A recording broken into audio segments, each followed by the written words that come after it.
It's not a matter of discussing whether depression's real or not. That's a matter of me accepting that my mental model for going through life is more effective if I don't believe I can become a depressed person. Yeah. I don't believe in depression, so I can't be depressed, so that allows me to be more effective. It's not a matter of sitting there going, well, maybe it's true, maybe it isn't. I don't believe in it, so I can't catch it. Why else would you adopt any kind of mindset unless it's designed specifically to make you competitive and make you win? You install the software in your mind, right? So if I'm going to install software in my mind, well, I've tried very hard to create it. We're all programmed to some degree. I agree with you on this so far. I don't think anybody can escape programming, whether it's society, whether it's a television show, whether it's the people around you, peer pressure, whether it's a religion. We're all programmed to some degree. That's absolutely not really true. What I have done, and what I think most people do not do, is heavily analyze why I hold the beliefs I hold, why they help me. If I don't hold the belief personally, or if I didn't learn it from personal experience, I know where it came from, who tried to teach me that, whether their intentions for me were good or bad. And I've tried very hard to have my mindset rigidly analyzed and make sure that it's put together in a way which benefits me completely and absolutely. And I do not believe in things that take away power from me. Right. I refuse to do that. I would rather say that they are not real. And people will sit here and argue to the end of time that they are real, but they're not real in my world, and I live inside of my mind. So even if you throw me in a Romanian dungeon, the idea that I become a depressed person is not a framework that my mind works within, so I can't become depressed. I can feel a little bit sad, sure, I can feel depressed, but I can't be depressed. They're very different things. So that's just the mindset I've installed, and it's allowed me to be competitive. And I believe, personally, my personal beliefs are that life as a man is hyper-competitive, and whatever software you have in your mind should be designed to make you as competitive as possible, and you shouldn't be believing in absolutely anything else. So I've tried very hard to make sure all of my worldviews and all of my experiences and everything is created and aimed in a direction which is going to allow me to be a fierce competitor in all realms of human endeavor. Because I'm on the border of Ukraine, I will say that it's also a fantastic metaphor for life. I don't think war ever ends. It just changes. It just moves. And if you're a man and you're going through something in your life, you think, everything will be fine once this is over. You'll learn that the war has ended in one place and it started again somewhere else, and that war never ends, and we're in a constant state of war.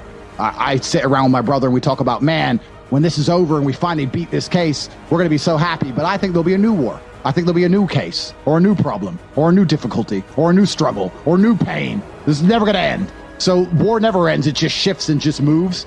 As Afghanistan ended, somewhere had to be chosen.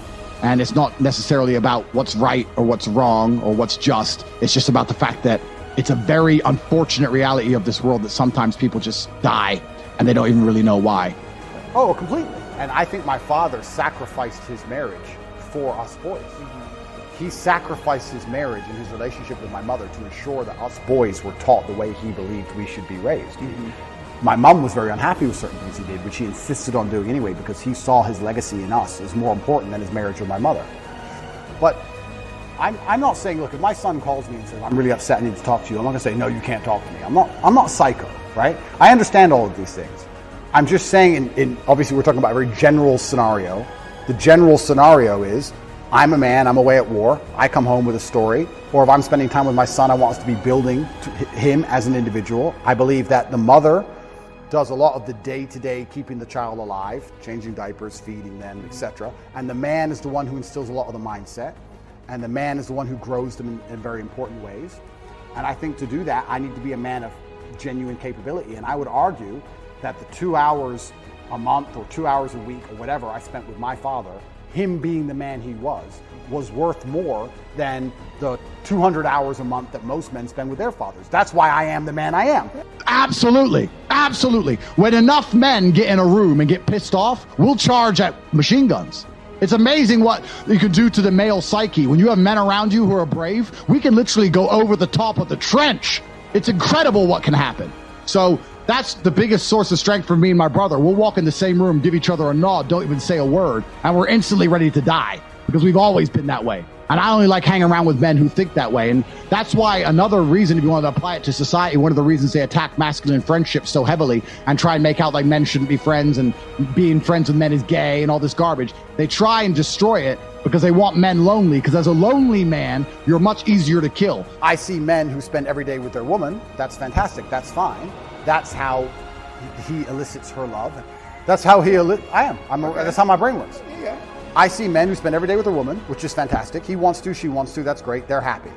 She feels loved and she feels respected and she's glad she has all of his time. When you reach a certain quality of man, a certain level of man in terms of competence, a certain echelon, I don't have to spend all day with her. I can see a woman 1 hour a month and she'll be loyal because I'm me. Right. Because the quality of who I am and the quality of my time outweighs the quantity which can be offered by a lesser being. Yeah. So you can put this in nearly any dynamic. You can put it in a romantic relationship and also in a family dynamic. Once you reach a certain level of competence, once you're at the highest echelons of human achievement, your time is, by extension, more valuable and it extrapolates out. An hour with the president is worth more than 100 hours with a guy at McDonald's. It's the same. Yeah. So I think my father raised me by not being there. Absolutely. And misery loves company, so they try and drag us down to their level.